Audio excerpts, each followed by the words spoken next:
எனக்கு பிரியமானவர்களே, தேவனுடைய பிள்ளையாக நம்மை படைத்தவருக்கு குழந்தையாக இந்த உலகத்திலே நாம் நடமாடுவது எவ்வளவு இன்பமானது.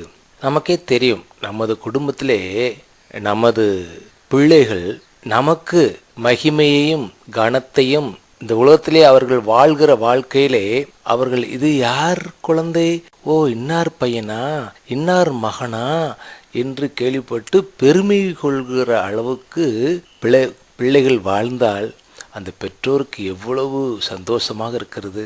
அல்லது இது இன்னார் குழந்தையா, இவ்வளவு அயோக்கியத்தனமாக இருக்கிறதே என்று சொல்லி அவர்கள் தங்கள் வாழ்க்கையிலே இப்படி குரோதத்தன்மைகளை வெளிப்படுத்துகிற பொழுது அந்த பெற்றோருக்கு எவ்வளவு கெட்ட பெயர் கிடைக்கிறது.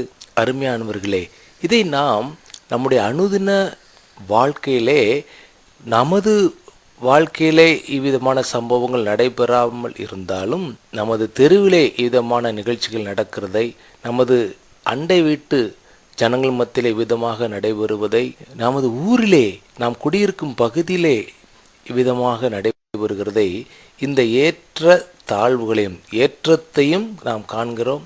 பிள்ளைகளால் பெற்றோர் புகழப்படுவதையும் பார்க்கிறோம், பிள்ளைகளால் பெற்றோர் இகழப்படுகிறதையும் பார்க்கிறோம். இப்படி சில இடங்களிலே குழந்தைகளுக்கு கூட பெற்றோர் ஆசீர்வாதமாக இல்லை, சில இடங்களிலே அப்படியும் தாறுமாறாத்தான் இருக்கிறது.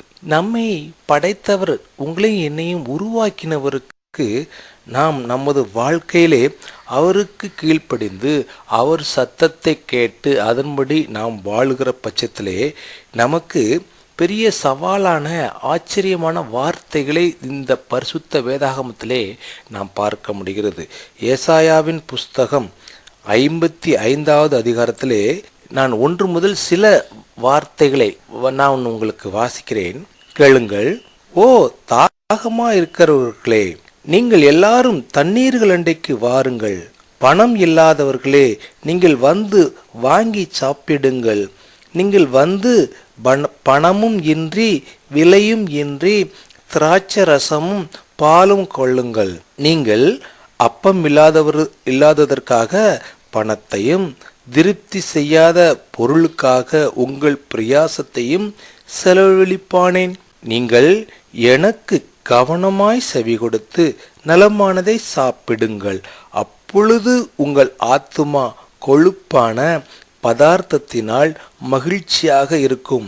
நம்முடைய வாழ்க்கையிலே நம்முடைய அனுதினமும் நாம் நடந்து கொள்கிற அந்த விதத்தை இதில் என்ன சொல்லியிருக்கிறார்கள், எனக்கு, அதாவது தேவாதி தேவனுக்கு பரிசுத்த வேதாகமத்திலே நாம் காண்கிற இந்த வார்த்தையின்படி நம்முடைய வாழ்க்கையை ஒப்பு கொடுத்து, அதாவது கவனமாய் செவி கொடுத்து அப்படின்னு அதில் இருக்கிறது. அப்படியானால் எவ்வளவு மேன்மையான ஆசீர்வாதங்கள்! இந்த உலகத்திலே நாம் எதற்காக வாழ்கிறோமோ அவைகளெல்லாம் நமக்கு தெரிகிறது. வயிற்றுக்கு தேவை சுகமான வாழ்வு, உலகத்திலே உள்ள எல்லா ஆசீர்வாதங்களும் வேண்டும், இதைத்தானே நாம் எண்ணுகிறோம். நீங்கள் வீணாக பிரயாசப்படாதீர்கள், எனக்கு செவி கொடுங்கள், நான் உங்களுக்கு தருவேன் என்று சொல்லுகிறதை இந்த வசனங்களிலே பார்க்கிறோம். நம்முடைய அனுதின வாழ்க்கையிலே நாம் அப்படி நடப்பது இல்லையே. ஏன் நாம் தேவனுக்கு கீழ்ப்படிந்து அவருடைய ஆசீர்வாதத்தை பெற்றுக்கொள்ளக்கூடாது? செவிசாய்த்து பழகுவோம், கர்த்தர் நம்மை வழி நடத்துவார். இன்று இந்த நாளில் உங்களோடு பேச உதவி செய்தவருக்கு நன்றி. ஆமேன். மீண்டும் சந்திப்போம் அருமையானவர்களே.